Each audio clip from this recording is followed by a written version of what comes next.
देया नाडमिदंसणम्बिया सिद्धे सिरसा नमस्सामि नमो अरिहन्ताणं नमो सिद्धाणं नमो आयर्याणं नमो वज्रायाणं नमो लोये सव्यसाहुणम। जय बोलिए अनंत अनंत सिद्ध परमेष्ठी भगवान की जय बोलिए अनंत अनंत 24 तीर्थंकर भगवान की आचार्य भगवान कुंद कुंद स्वामी की आचार्य भगवान श्री विराग सागर जी महामुनि राज की परम पूजनीय चरस्मृति अध्यात्म की आचार्य गुरुदेव श्री विशुद्ध सागर जी महामुनि राज की अहिंसमयी विश्व जैन धर्म की कर्मधारक महामंडल विधान की मुनिवर श्री साक्षी सागर जी महाराज की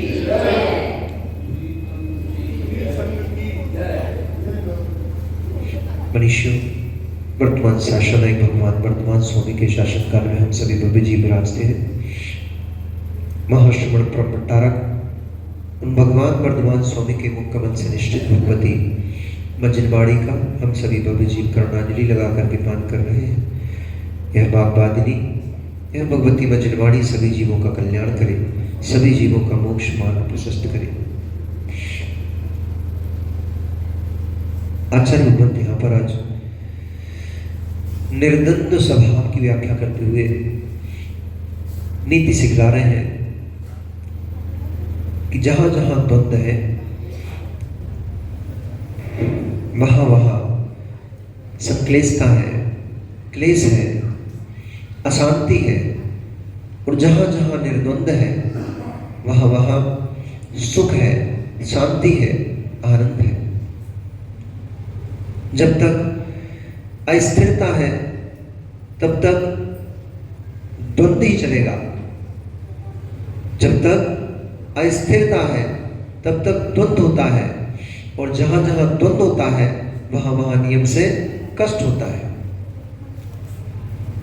जैसे जैसे स्थिरता आती जाती है वैसे वैसे जीव के भीतर निर्द्वंदता आती जाती है, और जैसे जैसे निर्द्वंदता आती है वैसे वैसे सुख की अनुभूति होने लग जाती है। निर्णय में सुख होता है, अनिर्णय में दुख होता है, कष्ट होता है। जब तक निर्णय नहीं था कि विधान करना है कि नहीं करना है तब तक पंडित जी द्वंद्व था, करें कि नहीं करें, ये कैसे होगा, वो कैसे होगा, इसको कौन करेगा, द्वंद्व चल रहा था। निर्णय हो गया, विधान करना है, एक द्वंद्व समाप्त हो गया कि करना है कि नहीं करना है। अब दूसरा द्वंद्व प्रारंभ हो गया। संगीतकार कहां से बुलाए, पंडित जी कौन बुलाए, साड़ियां कहां से मंगाए, फिर द्वंद्व शुरू हो गया। सब फाइनल हो गया, द्वंद्व हो गया, निर्णय हो गया, अमुक पंडित जी आएंगे, अमुक संगीतकार आएगा, अमुक स्थान से अमुक सामग्री आएगी, निर्द्वंद हो गया, टेंशन फ्री हो गई। जहां जहां निर्णय है, जब निर्णय हो जाता है ऋषि बैठे क्या, अनिर्णय में दुख होता है, निर्णय में सुख होता है। मुनि बनूं कि विवाह करूं, द्वंद्व है। मुनि बनूं कि विवाह करूं, द्वंद्व है, कष्ट है, क्लेश है। परिणाम उथल पुथल होते, ऐसे ऐसे होते, इधर जाऊं उधर जाऊं, ये करूं ये करूं ये करूं। एक बार निर्णय हो गया हमें मुनि बनना है, निर्द्वंद हो गया, खत्म कहानी। अथवा हमें विवाह करना है, गृहस्थ बनना है। ननु ने निर्णय कर लिया कि हमें तो विवाह करना है, हमें मुनि नहीं बनने, शादी करना है, तो निर्द्वंदता, इससे करूं कि उससे करूं, द्वंद्व। निर्णय हो गया इससे करना है, निर्द्वंद। लोक में भी जहां जहां निर्णित हो, जहां जहां वस्तु तत्व का निर्णय हो जाता है किसी भी बात का जहां जहां निर्णय हो जाता है वहां वहां निर्द्वंदता आ जाती है। और जहां तक निर्णय नहीं होता है, जहां तक एक डिसीजन नहीं होता है कि ये करना है, तब तक द्वंद्व होता है। इसलिए आचार्य भगवत यहां पर बोल रहे हैं, जो जीव सुखी होना चाहते हैं उन्हें द्वंद्व रहित होना चाहिए। आज की नीति सिखला रहे हैं, द्वंद्व रहित हो जाओ, सुखी हो जाओगे। द्वंद्व भी अनेक अनेक प्रकार के, एक ही प्रकार का द्वंद्व नहीं है। पूजन में भी द्वंद्व है, जहां जहां तक दो होंगे वहां नियम से द्वंद्व होगा, और जहां एकत्व होगा वहां द्वंद्व रहित हो जाएंगे। घर में पति पत्नी है तो द्वंद्व है, पति पत्नी है द्वंद्व है, घर में परिवारजन है द्वंद्व है। यार हम तो महाराज जी ये कब से कह रहे हैं, आप ही नहीं मान रहे थे, आप ही कह रहे थे बड़ा परिवार सुखी परिवार होता है। हम तो कब से कह रहे हैं कि जितने कम लोग जितने कम लोग नहीं, कम भी है, जहां दो है वहां नियम से द्वंद्व है, कष्ट है। यहां तक कि परमात्मा और आप, यहां दो है, यहां भी द्वंद्व है। पूजन करने जाना है, पूजन करने जाना है, पूज्य भिन्न है पंडित जी और मैं पुजारी भिन्न हूं, द्वंद्व है, अंदर जाना पड़ेगा, ये द्वंद्व है, कष्ट है। द्रव ढूंढना, अब पानी ढूंढना पड़ रहा है, यहां रखा है वहां रखा है, गर्म हुआ है ठंडा है कैसा है, नहीं है तो खींच के लाओ, तो द्वंद्व। द्रव धो, थाली ढूंढो, यहां से लाओ वहां से लाओ, द्वंद्व। अभिषेक पहले मैं करूं कि पहले ये करेंगे, द्वंद्व। जहां जहां तक दो है वह नियम से द्वंद्व ही खड़ा है, चाहे वो आपका परिवार हो चाहे धर्म की स्थिति हो, नियम से जहां जहां तक दो रहेंगे वहां वहां तक द्वंद्व रहेगा। और जब मैं मुझ में ही लीन हो गया, अब मात्र में देखो ऋषि की शादी की बात होगी तो आगे आगे बैठ गया। अरे अभी थोड़ी करा रहे भैया, हम थोड़ी कराएंगे तो तुम आगे आगे बैठ गए। दीक्षा की बात कर रहे तब तक छुपा बैठा था कहीं, और जैसी शादी की बात हुई तुरंत निकल के आ गया। निर्णय में सुख है, अनिर्णय में दुख है। मित्र, दुकान चलाऊं कि विधान करने जाऊं, द्वंद्व, दुख है, कष्ट है। एक निर्णय कर लो, दुकान चलाना है, सुखी हो गए। ये बात और है कि तुमने गलत निर्णय किया, इससे आरंभ सारंभ होगा, और आरंभ सारंभ की क्रिया से पाप कर्म का आश्रम बंद होगा। तो इससे पाप कर्म का आश्रम बंद तो हो रहा है। पूजन करने जाते, धर्म करने जाते तो कम से कम पाप कर्म का आश्रम बंद तो नहीं होता, लेकिन एक निर्णय हो गया तो वो द्वंद्व खत्म हो गया। वो जो संकल्प विकल्प चल रहे थे कि यहां जाऊं कि वहां जाऊं, ये करूं कि वह करूं, ये विकल्प समाप्त हो गया। विकल्प समाप्त होने से तत्जन्य जो संक्लेश उत्पन्न हो रही थी, तत्जन्य जो कष्ट उत्पन्न हो रहा था, वो कष्ट आपका समाप्त हो गया। कष्ट समाप्त हो गया, उतने उतने पाप कर्म का आश्रम भी बंद हो गया। भले ही आपने ये निर्णय कर लिया कि दुकान खोलना है मुझे, तब भी जो संक्लेशता उत्पन्न हो रही थी, उस संक्लेशता से जो पाप उत्पन्न हो रहा था, उतने पाप से तो आप बच गए। ये बात और है कि जो पाप की क्रिया करने चले गए, अब उससे पाप लगेगा। आरंभ सारंभ की क्रिया करने चले गए, उससे पाप का आश्रम बंद होगा। ये भिन्न विषय है, लेकिन वो जो संकल्प जो विकल्प चल रहा था, वो संकल्प विकल्प समाप्त होने से तत्जन्य जो पाप का आश्रम था वो तो रुक गया। इसलिए निर्द्वंद्वता में सुख है। वो निर्द्वंद्वता कब बनेगी? तो आचार्य भगवत यहां पर बोल रहे हैं, जब तक चित्त अस्थिर है, जब तक देह अस्थिर है, जब तक वचन अस्थिर है, तब तक निर्द्वंद्वता नहीं बनेगी।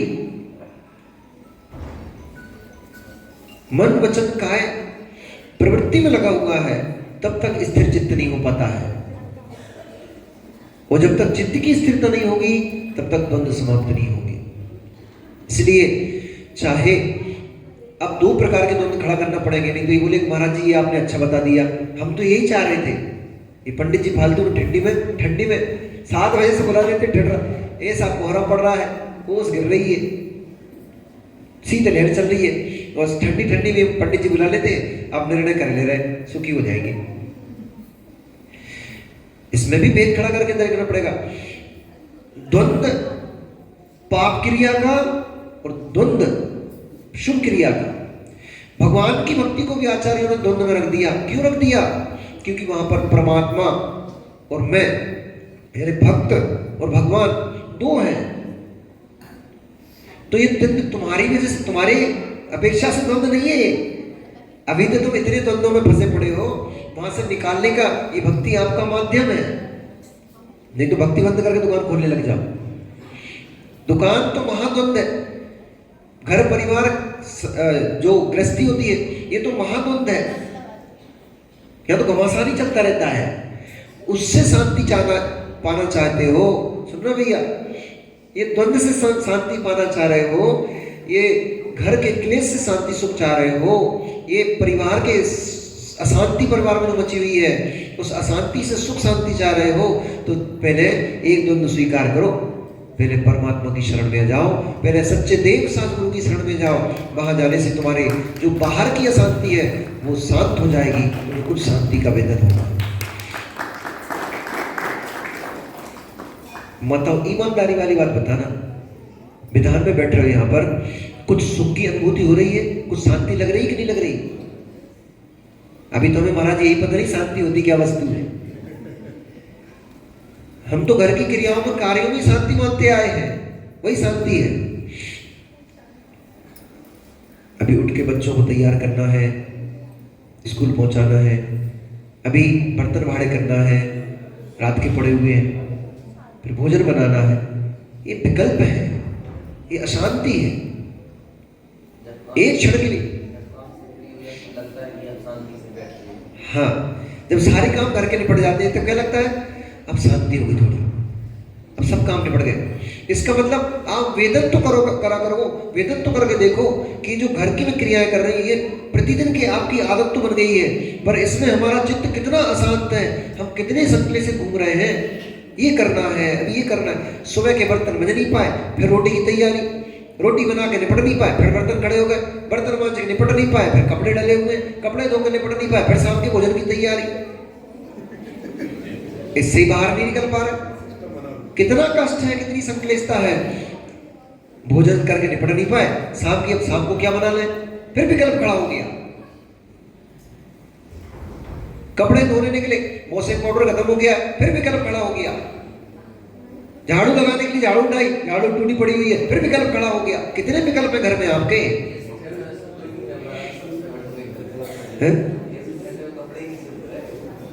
कपड़े नहीं सूख, पहले इसलिए समस्या इनके साथ, हमारे साथ कोई समस्या नहीं, कोई टेंशन नहीं। चाहे ओस गिरे, चाहे पानी गिरे, चाहे बरसात कछु हुए, हम पहनते नहीं है, इसलिए सुखाने का टेंशन ही नहीं। अब टेंशन आप लोगों की है कि महाराज कपड़े नहीं सूख रहे हमारे, तो रात में ये इंद्राणी वाले कपड़े रात में धोकर डाले थे, वो भी ड्राई करके डाले थे, तब भी नहीं सूख पाए। तो जो पहन के आए उनको टेंशन है, पंडित जी को टेंशन होगी, ये पहन के आए, हमने तो कही थी पंडित जी से उतार दो, फेंक दो इन्हें, फेंके नहीं रहे। सरल स्वभाव ही है, एक ना एक दिन के बिक जाएंगे कपड़े, लगे हैं पुरुषार्थ में। कम से कम इन्होंने इतना तो कर लिया, अपने वस्त्रों की मर्यादा कर ली, इतने ही रखेंगे तो उससे ऊपर जितने वस्त्र थे उनमें जो द्वंद्व चल रहा था उतना द्वंद्व तो समाप्त हो गया, उतनी चित्त की अस्थिरता समाप्त हो गई। इनने एक निर्णय कर लिया हमें व्हाइट कपड़े पहनना है, तो कम से कम रंगीन कपड़े जन जो आपका पाप चल रहा था, रंगीन कपड़े जन जो आपकी आसक्ति चल रही थी, हम लोग सोचते हैं इसमें क्या फर्क पड़ता है, अरे बहुत फर्क पड़ता है। रंगीन कपड़े आप पहनते हो तो किसी शादी में, तो अपना अनुभव बता रहा हूं, रंगीन कपड़े जब हम पहनते थे तो शादी में जाते तो ड्रेस सेलेक्ट करना पड़ती थी, ये वाली अच्छी लगेगी, ये पहन जाऊं, अब वो खास शादी है, मैं खास फ्रेंड है, उसके यहाँ जाना है, ये पहन जाऊं, ये पहन जाऊं, कितना विकल्प चल रहा है। और एक बार कर लिया, सफेद ड्रेस पहनना है, कुर्ते पजामे ही पहनना है, अब सब सफेद कुर्ते पजामे एक जैसे, चाहे ये पहन जाओ चाहे वो पहन जाओ, जो हाथ में आ गया वो फंसा है, चले गए। क्यों? सारे सफेद कुर्ते पजामे एक जैसे, टेंशन फ्री हो गए, द्वंद्व समाप्त हो गया। इनको आपने द्वंद्व कहाँ माना, इनको आपने संक्लिष्टता कहाँ माना? माना कि भैया मंत्री जी, इसको हमने कब संक्लिष्टता माना कि हम दिन में कितनी संक्लिष्टता करते हैं? ये तो हमारा डेली रूटीन की चीजें हो गई। कपड़े सिलेक्ट करना ये तो डेली का काम है हमारा, परंतु आपको पता नहीं है इस कपड़े के पहनने में कितनी संक्लिष्टता है। धुलवाने की टेंशन, फट जाए तो सिलवाने की टेंशन, नया कपड़ा लेके आओ उसकी टेंशन, रखने की टेंशन, चूहा कुतर जाए तो और बड़ी टेंशन। कितनी टेंशन ही टेंशन है, कितने प्रकार की संक्लिष्टता। एक कपड़े को रखने में आप कितने प्रकार की संक्लिष्टता रखे हो। अब जब सोचो मनु भैया, एक मनु ना और ननू, नानू क्या ननू, हाँ यस भाई ये सही है, कहा ननू पर रख के रखा है। कौन रख दिया तुम्हारे ये नाम, इतने बड़े और ननू रख दिया। एक कपड़े के रखने में भैया जब इतनी टेंशन है यश, तो अब सोचो कि इतनी बड़ी गृहस्थी हम बसाए बैठे हुए हैं, कितना चित्त संक्लेशित होता होगा हमारा। हम बीमार तो है लेकिन हमें बीमारी का पता ही नहीं है कि हम बीमार पड़े हैं, इसलिए हमें लगता है कि हम तो बीमार नहीं तो अच्छे हैं। बीमार होते तो डॉक्टर के पास आ जाते, हॉस्पिटल देख देख के भग रहे तुम, ऐसे थोड़ी ठीक होता है। डॉक्टर के पास इलाज कराने आना पड़ता है भैया, डॉक्टर को देखने थोड़ी आना पड़ता है, डॉक्टर के पास इलाज कराने आना पड़ता है, फिर वो जो दवाई बताता है उस दवाई को खाना पड़ता है, तब रोग ठीक होता है। ऐसे थोड़ी डॉक्टर साहब हमने दिखा दिया आपको, हाँ ठीक हो गए, पर्चा लेके जाओ, मेडिकल पे जाना पड़ेगा। अभी मेडिकल कहाँ खुला है? नादनी के पास में, आसपास में कहीं मेडिकल है? नादनी के पास में भी मेडिकल खुला हुआ है। तो डॉक्टर के पास आओगे, डॉक्टर तुम्हें पर्चा लेके पहुंचाएगा नादनी, वहां जाना पड़ेगा, वहां पे तुम्हारी दवाई मिलेगी, तब तुम ठीक हो पाओगे। ऐसे थोड़ी हो पा रहे हैं। डॉक्टर के पास आ गए, डॉक्टर से बतिया के चले गए, हाथ तो दिखा के गई नहीं कि हम बीमार हैं। तुम घबराना नहीं, तो तुम्हारी बहन को घबराहट होने लगे, ये महाराज आते हैं और हमारे भैया को ले जाने की बात करने लग जाते हैं, जब देखो जब। घबराना नहीं, इसलिए जाने वाले को कौन रोक पाएगा, और जैसे नहीं जाना उसे कौन ले जा पाएगा। अरे वो तो पिछली साल से चिल्ला रहा है ऐसा, तो उसकी बातों में नहीं आना। जाने वाले को मित्र कोई नहीं रोक सकता है, जिसने जाने का निर्णय कर लिया है। जैसे संसार असार दिखने लग गया है, जैसे संसार में द्वंद्व दिखने लग गए हैं, जैसे संसार 5 फड़ वाले नाग की तरह डसने लग गया है, उस जीव को मोक्ष मार्ग पर चलने से कोई नहीं रोक सकता है। और जिसे अभी संसार रुचिकर लग रहा है, संसार में आनंद लग रहा है, जैसे संसारी अभी आनंद भूत दिखाई दे रहा है, सुख भूत दिखाई दे रहा है, उसको भी कितने ही सुना लो उसको कोई फर्क नहीं पड़ेगा, वो नहीं जा पाएगा। भवितव्यता जिन जीवों की हो जाती है, उन्हें छोटा सा निमित्त मिलता है। पढ़ते हैं, पुराण ग्रंथ पढ़ते हैं, किन्हीं को वृद्ध अवस्था देख करके बूढ़ा वैराग्य की उत्पत्ति हो गई, किन्हें अपना एक सफेद बाल देख करके बड़ा वैराग्य की उत्पत्ति हो गई। अब तो हमारे जम्मन दादा पूरे बाले से, पंडित जी बैठे हमारे केला में, वो पंडित जी हैं, वे हमारे जम्मन दादा बैठे, इतने बड़े सेठ हैं, पूरे बाल ही सफेद हो गए। अब हमारे महाराज हमने उसकी प्रोसेस ढूंढ ली है, अब हम बाल सफेद होने नहीं देते, जैसे बाल सफेद दिखते हम डाई कर लेते। अरे बाल सफेद आईने में दिख जाएगा तो हो सकता है वैराग्य की उत्पत्ति हो जाए, तो हमने तो उसका सब्स्टिट्यूट दूसरा ढूंढ लिया है, हम बाल सफेद होने नहीं देते, पहले ही काले कर देते उनको। क्या पंडित जी, सही है कि नहीं?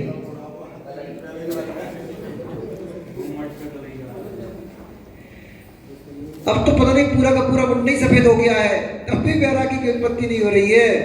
राजाओं को, चक्रवर्तियों को एक सफेद बाल देख करके वैराग्य की उत्पत्ति हो जाती थी। अपने रूप में किंचित कमी आ जाने पर चेहरे पे एक झुर्री पड़ी दिख गई, उससे उनको बैरागी की उत्पत्ति है। अब तो भैया विशु भाई, अब तो हालत ये है कि चेहरा झुर्रियों से लटकने लग गया है, हाथ पैर हिल नहीं रहे हैं। वो बब्बा क्या बना रहे हैं? हैप्पी मैरिज एनिवर्सरी मना रहे हैं। शर्म भी नहीं आ रही। अरे बुढ़ापे में जब माला का समय है, कबर माला का समय है, तो 80 साल की उम्र में दद्दा बंग को बरमाना डाल रहे हैं, मुझसे कह रहे तेरा मेरा जन्म जन्म का साथ है। अरे भैया ऐसा जन्म जन्म का साथ निभाते निभाते तो पता नहीं कितने पर्याय तुमने नष्ट कर डाली है, कितने भव नष्ट कर डाले हैं। अब उससे ये बोलो कि तूने मेरे साथ, मैंने तेरे साथ अपने जीवन के कितने अमूल्य क्षणों को बर्बाद कर दिया है, नष्ट कर दिया है। आज से तू भिन्न है, मैं भिन्न हूँ। मैंने तुझे पत्नी के रूप में कितनी बार भोग डाला है, मैंने तुझे पत्नी के रूप में देख देख कर कितने पाप कमा डाला है, तूने मुझे पति के रूप में देख देख कर कितने भोग कर करके कितने पाप कर्म का बंद कर लिया है। आज से मैं ब्रह्मचारी और तू ब्रह्मचारिणी, आज से तू मेरी बहन, मैं तेरा भाई।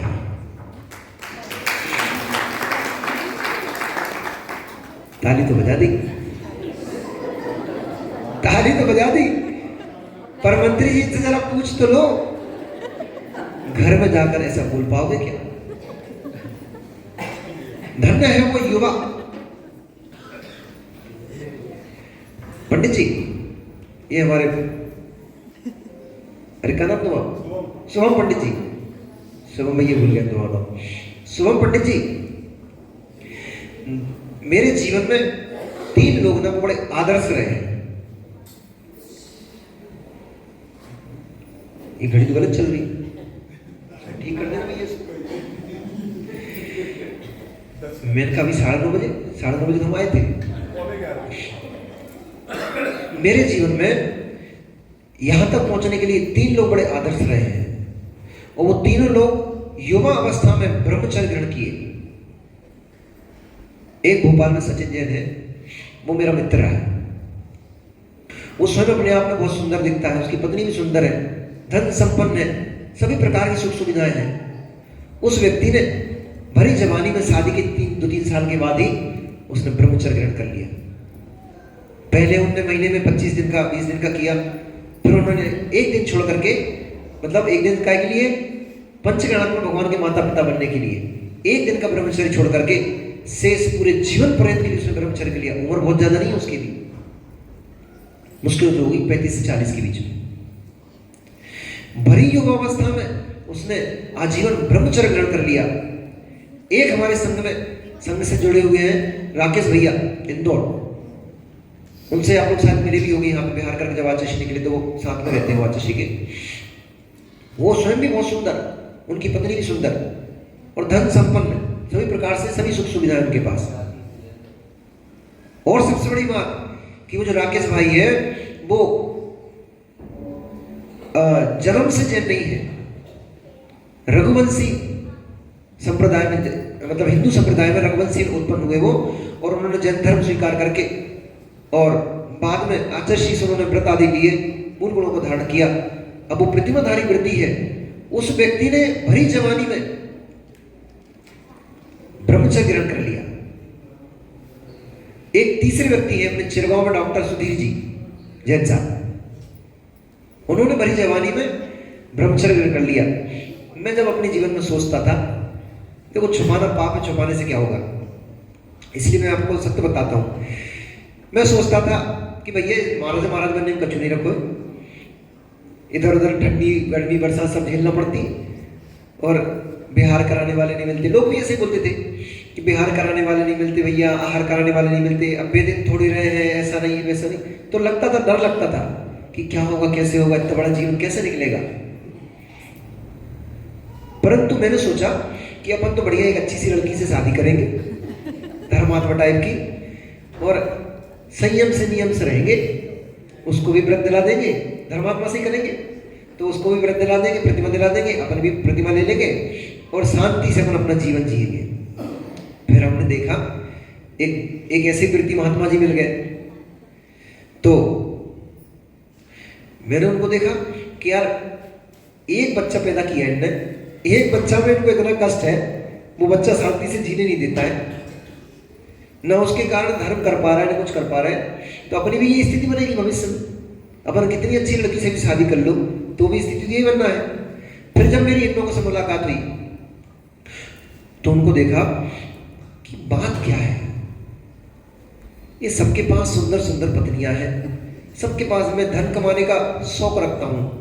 जितने भी धन के इच्छुक है ना, उनके लिए खासतौर से बोल रहा हूं, जिन्हें बहुत धन चाहिए, बहुत संपत्ति चाहिए ना, कि इनके पास सब भोग है, राजे महाराजाओं जैसे शरीर सुंदर है, रानी महारानी जैसी पत्नियां सुंदर हैं, धन संपत्ति पड़ी हुई है ढेर, फिर भी ये भोग क्यों छोड़ रहे हैं? पंडित जी को प्रश्न पूछा आपने अपने आप से, फिर भी क्या बात है, सब कुछ होने पर भी, सब सुविधाएं उपलब्ध हैं, सब वस्तुएं उपलब्ध हैं, सब भोग की सामग्री उपलब्ध है, फिर भी ये अपनी पत्नी के साथ भोग नहीं करके उसको त्याग क्यों कर रहा है? ये पति पत्नी दोनों ब्रह्मचर्य ग्रहण क्यों कर रहे हैं? इसका मतलब अब ब्रह्म में सुख नहीं है। उसी दिन अपना तो निर्णय हो गया, उसी दिन निर्णय कर लिया कि इसमें सुख नहीं रखा है, कोई मतलब के काम नहीं है, एक देवी को डोरिया लो, फिर जीवन उसके पूरे जीवन भर उसके पीछे घूमो। कितनी शांति का जीवन था आपका। देखो सबको अपनी अपनी यादें आ गई, ना तो बोल नहीं सकते, इसलिए क्योंकि जिस गृहस्थी में आप जी रहे हो उसी गृहस्थी से हम निकल करके आए हैं। इसलिए गृहस्थी के कितने कष्ट हैं, कितनी संक्लिष्टता है, कितनी परेशानियां हैं, जैसी आपको पता है वो हमें भी पता थी। इसलिए सबके चित्त शांत हो गए एकदम। तुम चिल्ला रहे थे शुभम भैया, ए माताओं चुप तो हो जाओ, ए माताओं चुप तो हो जाओ। अब देखो जरा माताओं की हालत, द्वंद्व है, संगीत में द्वंद्व था, आप इनसे काम करा रहे थे इसलिए द्वंद्व था, हमने इनका इनसे ही एकाकार करा दिया, इनको इनसे ही मिला दिया, एकत्व में लेकर चले गए, हम द्वंद्व नहीं है। जब तक तुम भगवान की बातें कर रहे थे, भगवान की भक्ति करो, ये पढ़ो, ऐसा पढ़ो, तब तक द्वंद्व था, वे सुन ही नहीं रही थी, तो द्वंद्व था ना। इधर थाली है, इधर पंडित जी गा रहे हैं, इधर अर्घ बोल रहे हैं, इधर संगीतकार गा रहे हैं, द्वंद्व ही द्वंद्व है। एकत्व में चले गए, अपने में चले गए, अपने आप को देखने लग गए, अपने परिणामों को खोजने लग गए, एकत्व में प्रवेश हो गया, द्वंद्व समाप्त हो गया, चारों ओर शांति हो गई। जहां जहां दो खड़े होंगे वहां द्वंद्व खड़ा हो जाएगा, जहां एक खड़ा होगा वहां कोई द्वंद्व नहीं है। आप अपने आप से कैसे लड़ोगे? लड़ाई कब होगी? जब कोई दो व्यक्ति होंगे। अब घर में अगर ब्राह्मण जी एक से लड़ लेते क्या? कह रहे एक से लड़ते, अरे मित्र कैसे ज्ञानी जीव हो, आईना साथ में रखा है तो तू हो गया और आईना हो गया, दो हो गए, मैं हो गया, मेरा प्रतिबिंब हो गया, दो हो गए। जहां मात्र मैं हूं, जहां ना आईना है ना मेरा प्रतिबिंब है, वहां एकत्व मात्र मैं हूं, वहां लड़ाई नहीं हो सकती। जब जब घर में झगड़े हुए, अब मैं आपको एक तरीका बताते रहूं, ठीक है? जब जब घर में झगड़े हुए, क्लेश हुए, उठ करके बाहर चले जाओ, लड़ते रहो। कि कोई सुनाने लग जाए, उठ के बाहर चले जाओ, जगह छोड़ दो, इस स्थान को परिवर्तित कर दो। जब उनसे दूर उठ जाओ, उठ के दूर चले जाओगे, अकेले तो लड़ नहीं सकते, थोड़ी देर बड़बड़ाएंगे, बड़बड़ू के शांत हो जाएंगे, फिर आ जाना, हो गए ठंडे, भोजन कर लो। पर लफड़ा क्या होता है? हम कौन तुमसे कम है जो तुम्हारी सुन के जिएंगे? इधर से वो बोल रहे हैं, इधर से वो बोल रहे हैं, इधर से वो बोल रहे हैं, सुन कोई नहीं रहा। कौन सुन रहा है? पड़ोसी सुन रहे। इधर से देवी बोल रही है, इधर से देवता बोल रहे हैं, वो बच्चे बच्चे कमरे के भीतर से बच्चे बोल रहे हैं, और सब मोहल्ले वाले सुन रहे हैं। उठ करके चले जाओ वहां से, द्वंद्व समाप्त, क्लेश समाप्त। एकत्व में द्वंद्व नहीं होता, बाहर जाओगे तो द्वंद्व होगा। जीवन में जो तुम गृहस्थी के कार्य कर रहे हो, जो तुम सामाजिक कार्य कर रहे हो, इनमें द्वंद्व द्वंद्व है भैया, क्लेश ही क्लेश है। करना भी पड़ता है राम कुमार जी, और रिपब्लिक सुनाती भी है। अच्छे कार्य करना चाहिए, परंतु सभी के सहयोग से हम जब काम करते हैं तो वो काम आनंददायक होता है। परंतु बातें कहाँ होती है, गड़बड़ कहाँ हो जाती है, जब हर व्यक्ति अपने मन की चलाने लग जाता है तो चल तो एक ही पाएगी, सबकी तो चल नहीं सकती। यदि एक का निर्देशन रहे और सबका सहयोग रहे तो काम आनंददायक होता है। और जहां सभी निर्देशक बन जाते हैं, करना कोई नहीं चाहता, वहां कार्य बिगड़ जाता है, द्वंद्व खड़ा हो जाता है। इसलिए प्रधान कहीं भी एक होता है। जहां सभी प्रधान हो जाते हैं वहां गुण गोबर हो जाता है, पूरा कार्यक्रम खत्म हो जाता है, पूरा प्रोग्राम समाप्त हो जाता है। इसलिए निर्देशन तो हमेशा एक का होता है, मार्ग में एक प्रधान व्यक्ति होता है, उस प्रधान का अनुसरण करते हुए शेष लोग चलते हैं तो मार्ग का आसानी से मार्ग तय हो जाता है, निर्विघ्न कार्य की सिद्धि हो जाती है। परंतु जहां सभी प्रधान बन जाते हैं वहां मार्ग क्लेशयुक्त हो जाता है। व्यवहार में आप जीवन जीते हो, घर में जीवन जीते हो, सबके साथ जीवन जियो, उसके लिए कोई मना नहीं है, क्योंकि परिवार बसाया है, परिवार को छोड़ेंगे थोड़ी। परिवार बसाया है, परिवार के साथ जीवन जियो। परिवार के साथ जीवन जीते हुए पंडित जी सबके साथ जीवन जीते हुए अपने आप को अकेला देखो, आनंद रहेगा। सबसे मिलेंगे जुलेंगे, सबसे बोलेंगे बतियाएंगे। हम आज जंगल के पास में गए थे तो माइक में सुन रहे थे हम कि बेचारे पंडित जी के ये लोग कितना परेशान कर रहे हैं। आप सोचो, यदि हम स्वयं ही व्यवस्थित और संयमित को अपना स्थान पकड़ लें, हम स्वयं ही संयमित हो जाएं, तो किसी को डंडा लेके संयमित बनाने की आवश्यकता क्या पड़े। हम स्वयं ही अपना जीवन ऐसे जिए। वो बुंदेलखंड में कहावत है कि ऐसी बैठक बैठिए को न कहे उठ, और ऐसी वाणी बोलिए को न कहे चुप। सुनना भैया ऋषु, ऐसी वाणी बोलिए को न कहे चुप। ऐसा बोलो ही मत कि कोई कहे भैया चुप हो जाओ। ऐसे स्थान पर राजा खेड़ा बाबा को तो आदत है गेट पे बैठते। हमारे कमरे में जैसे ये माताएं आती है ना, कोई पुरुष भी आएगा, माता भी आएगी, भैया वृत्ति करने के लिए पुरुष वर्ग आता है, दोपहर में क्लास में माता वर्ग आती है, तो ये लोग आते हैं, महिला वर्ग पुरुष वर्ग दोनों आते हैं, और आके सबसे पहले कहाँ बैठेंगे, गेट पे बैठेंगे रोज। और हम रोज बोलते हैं भैया भी दूसरा गेट खोलेगा, तुम्हारी पीठे में लगेगा, थोड़ी सड़क के इधर उधर बैठ जाओ। हमें अपने जीवन को स्वयं ही अपने जीवन को ऐसा बनाना चाहिए, व्यवस्थित बनाना चाहिए कि हमसे कोई उंगली ना उठा पाए, हमसे कोई कुछ बोल ना पाए। ऐसी शर्म जिसके अंदर होती है, ऐसा लिहाज जिसके अंदर होता है, उसका जीवन अपने आप महान बनता चला जाता है, क्योंकि वो चाहता है कि मुझे कोई टोक ना पाए, मुझसे कोई बोल ना पाए।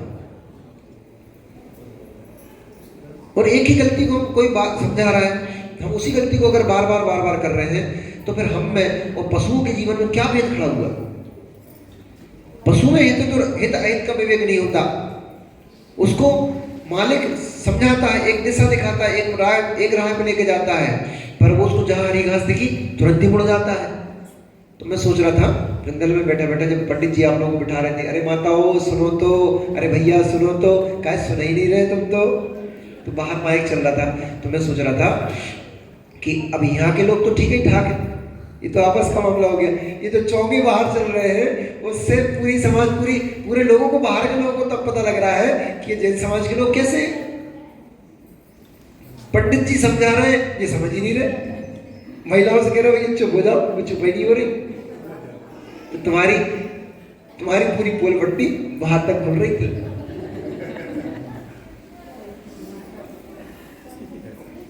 बाहर से भी आचरण अच्छा करो ठाकुर साहब, बाहर से भी आचरण अच्छा होना चाहिए, भीतर का आचरण भी अच्छा होना चाहिए। बाहर का आचरण भी अच्छा होना चाहिए, भीतर का भी आचरण अच्छा होना चाहिए। बाहर का आचरण अच्छा हुए बिना, बाहर का आचरण अच्छे हुए बिना भीतर का आचरण अच्छा हो नहीं सकता है। और जिसके भीतर का आचरण अच्छा है उसका बाहर का आचरण नियम से अच्छा होगा, परंतु जिसका बाहर का आचरण अच्छा है ये जरूरी नहीं कि उसका भीतर का भी अच्छा होगा। कोई प्रदर्शन के लिए भी दिखा सकता है, अपनी बात बनवाने के लिए कोई आपका अच्छा कार्य करके दिखा सकता है। तो जो कोई अच्छा कार्य कर रहा है इसका मतलब ये नहीं कि वो भीतर से अच्छा ही है, परंतु जो जीव भीतर से अच्छा होगा, भीतर से जो आचरणमान होगा, जो चारित्रमान होगा, उसका चारित्र नियम से उसके आचरण में दिखेगा, उसकी क्रियाओं में दिखेगा। जो अभिषेक करने आ रहा है जरूरी नहीं वो धर्मात्मा भीतर से भी है, परंतु जो भीतर का धर्मात्मा है वो अभिषेक करते नियम से दिखेगा। हम लोग बोलते हैं अमृत सम्यक दृष्टि, हम तो अमृत सम्यक दृष्टि है। अमृत सम्यक दृष्टि भी कम से कम धर्मात्मा के प्रति प्रीति रखता है। तो जो प्रीति रख रहा है जरूरी नहीं वो अमृत सम्यक दृष्टि है। जिसके भीतर सम्यक दर्शन है उसको जीव दया नियम से होगी, उसके पास अनंतानुबंधी की कषायों का अभाव नियम से होगा। इसके बिना सम्यक दर्शन हो ही नहीं सकता। इसलिए सर्वप्रथम तो बाह्य द्वंद्वों से, बाह्य विकल्पों से मुक्ति पाओ। जितने भी प्रकार की आपकी क्रियाएं हैं, इन क्रियाओं को करो घर में, कोई हमें वो नहीं है, रहोगे घर में तो करनी ही पड़ेगी। इन क्रियाओं को करते हुए भी अपने आप को इनसे परे देखो, इनसे मुक्त देखो। कम से कम घर में बैठ करके यही भावना भाव कि भगवान कौन सा वो दिन आए जब इन सब क्रियाओं से मुक्त होकर के, कहाँ मैं बर्तन भाड़ों में, कहाँ झाड़ू पोछों में लगी हुई हूँ, कहाँ मैं दुकानदारी में ग्राहकों को मनाने में लगा हुआ हूँ। वो दिन कब आए जब मैं अपने रूठे हुए परिणामों को मनाने के लिए बैठ जाऊं, मैं अपने आप में लीन हो जाऊं।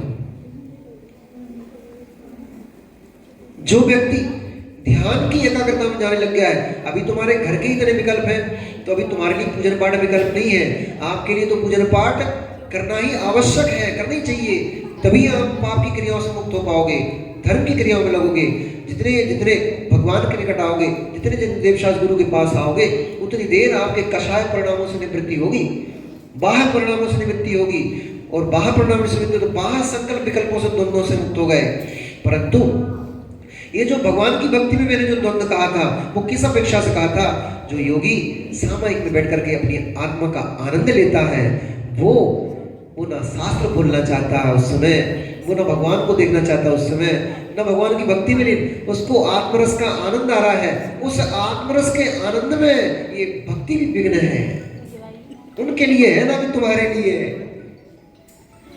नहीं तो कल से भगवान की भक्ति बंद। बोले हमें तो द्वंद्व है, द्वंद्व में नहीं फंसना। तो तुम्हारे घर के कितने द्वंद्व है क्या? इसलिए ग्रह के द्वंद्व, आपके सांसारिक जो विचार हैं उनमें जो द्वंद्व है, उन द्वंद्वों से मुक्त होने के लिए सबसे पहले वो एक द्वंद्व है। सामायिक कर रहे होते, अपनी आनंद में बैठे होते, क्या द्वंद्व था? परंतु अशुभ से ये अच्छा है, कम से कम ये जिनोपदेश जो है ये भी धर्म का कार्य है, ये भी मार्ग प्रभावना अंग है। इसलिए उस द्वंद्व की अपेक्षा जो पापों की क्रिया रूप द्वंद्व है, उसकी अपेक्षा से ये द्वंद्व ठीक है, भगवान की भक्ति रूप द्वंद्व ठीक है। परंतु केवल हम भक्ति में ही नहीं फंसे रहेंगे, भक्ति से उठ करके स्वयं को उस योग्य बनाने का भी हम पुरुषार्थ करेंगे, प्रयास करेंगे, जिस योग्यता से ये भगवान आज पूज्यता को प्राप्त हुए हैं। वो कैसे भक्ति करवा रहे हैं हमसे? वो नहीं करवा रहे, हम ही कर रहे हैं। परंतु उन्होंने ऐसा क्या प्राप्त कर लिया कि आज वो पूज्यता को प्राप्त होकर के वो पूज्य बने बैठे हुए हैं, और हम पुजारी बनकर उनकी उपासना कर रहे हैं। बस उस अवस्था तक हम पहुंचने का प्रयास करेंगे। कैसे पहुंचेंगे? कैसे पहुंचेंगे? ऐसे ही तो पहुंचेंगे जो आप कर रहे हो। कर्म ज्ञान विधान के माध्यम से हम 148 कर्म प्रकृतियों का नाश करेंगे, 8 कर्मों का हम नाश करेंगे, उन 8 कर्मों की 148 कर्म प्रकृतियों का नाश करेंगे, अनंत भगवान बन जाएंगे, सिद्ध भगवान बन जाएंगे। 148 पूरी की पूरी नाश हो गई, सिद्ध भगवान बन जाएंगे, हो गई हमारी पूज्यता प्राप्त। तो मैं उदाहरण बता रहा था बुद्ध ज्ञान पंडित जी मुझे, कि आचार्य भगवंत बोलते हैं कि जैसे किसी व्यक्ति की हड्डी टूट गई तो सौधर्मेंद्र जी कहाँ जाते हो आप? डॉक्टर के पास जाते हो हड्डी जुड़वाने। अब गलती से क्या हो गई, वो हड्डी थोड़ी टेढ़ी जुड़ गई, अब क्या करवाना पड़ेगा? अभी तो हड्डी फोकट में टूट गई थी, उसमें पैसे नहीं देने पड़े थे, वो हड्डी टूट गई थी तो डॉक्टर के पास पैसे देके जुड़वाने गए तो पैसा खर्च हुआ कि नहीं हुआ? लेकिन थोड़ी सी टेढ़ी जुड़ गई। अब सबसे पहले भैया शुभम ना, यस यस भैया, अब सबसे पहले तो हड्डी तुड़वाने के पैसे खर्च करना पड़ेंगे। फिर वापस से जुड़वाने के पैसे खर्च करना पड़ेगा। तो हड्डी थोड़ी सी टेढ़ी जुड़ जाए तो पहले तुड़वाना पड़ती है, फिर जुड़वाना पड़ती है। ऐसे ही आपकी जो टूटी फूटी हड्डी पड़ी है उसको सही जोड़ने का प्रयास कर रहे हैं कि भैया कल भी मैंने बोला था कि धन तो आपने दे दिया, जो भी यहाँ पर सामाजिक व्यवस्था जो थी आपने उतना धन तो दे दिया, शरीर से बैठ नहीं पड़ रहा है, थोड़ा सा मन और लगा लो, मन लग जाएगा, मन लग जाएगा। तो मन वचन काया तीनों स्थिर हो जाएंगे। योग स्थिर हो गया तो उपयोग स्थिर हो जाएगा, और उपयोग स्थिर हो गया तो आनंद आना प्रारंभ हो जाएगा। चित्त की स्थिरता जैसे जैसे बनेगी अपने आप आनंद आना प्रारंभ हो जाएगा। अभी आप आनंद विधान का इसलिए नहीं ले पा रहे हो क्योंकि आप लोगों के योग स्थिर नहीं है। मन कहीं भाग रहा है, शरीर से कहीं भाग रहा है, फिर उठ के वहां चले गए, फिर उठ के यहाँ आ गए। ऐसे थोड़ी भक्ति का आनंद आता है। कौन बाजू में क्या कर रहा है, कौन क्या बोल रहा है, हमें मतलब नहीं। 1 घंटे 2 घंटे जब तक विधान चल रहा है, सबका अड़ोस पड़ोस का सबका त्याग कर दो। आने जाने का, खाने पीने का त्याग हो गया होगा, किया है कि नहीं किया? कौन कौन ने खाने में 4 प्रकार के आहार का त्याग किया जब तक विधान पूजन कर रहे तब तक के लिए? बस अरे पूजन के बीच में खाने को तो वैसे नहीं मिलेगा, तो कम से कम त्याग करके पुण्य कमा लो। तो जब तक विधान चल रहा है, आने जाने का, खाने पीने का, बोलने बताने का, सबका त्याग करके और केवल आनंद करो। प्रभु की भक्ति का आनंद तो लो। फिर देखना जब प्रभु की भक्ति में लीन हो जाओ तब इतना आनंद है, तो फिर सब कुछ छोड़ छाड़ कर अपने में लीन हो जाओगे तो फिर कितना महाघना आनंद प्राप्त होगा। वो आनंद वो ही चख सकता है, वो ही जान सकता है जो इसको चखता है। इसलिए ये आनंद लेना हो तो अभी पूजन कर लो, फिर हमारे पास आ जाना। परंतु जब तक यस भाई, जब तक वो आनंद नहीं आया, देवी से बोला कि टेंशन मत ले, तुम्हें तो अभी कहीं नहीं जा रहा हूँ मैं, नहीं तो उनको टेंशन होने लगे, आज हमारे पति को घेर लिया महाराज जी ने। तो यस भाई, जब तक वो समरसी भाव का निर्गत पुनियों का जो आनंद है, जब तक वो नहीं ले पा रहे तब तक भक्ति का रस चखो, भक्ति का आनंद लो। कम से कम जो पाप की क्रियाएं हैं, अधर्म की क्रियाएं हैं, उनसे बच करके उनसे तो निर्द्वंद होने का प्रयास हम करें। उनसे निर्द्वंद होंगे तो भक्ति का आनंद आएगा, और जब भक्ति का आनंद लेकर के एकत्व में चले जाएंगे तो फिर एकत्व में फिर भक्ति से भी निर्द्वंद हो जाएंगे हम, और अपने आत्मरस का आनंद लेंगे। ओम नमः नमो रियंताणम, नमो सिद्धाणम, नमो आर्याणम, नमो जयणम, नमो साहुणम।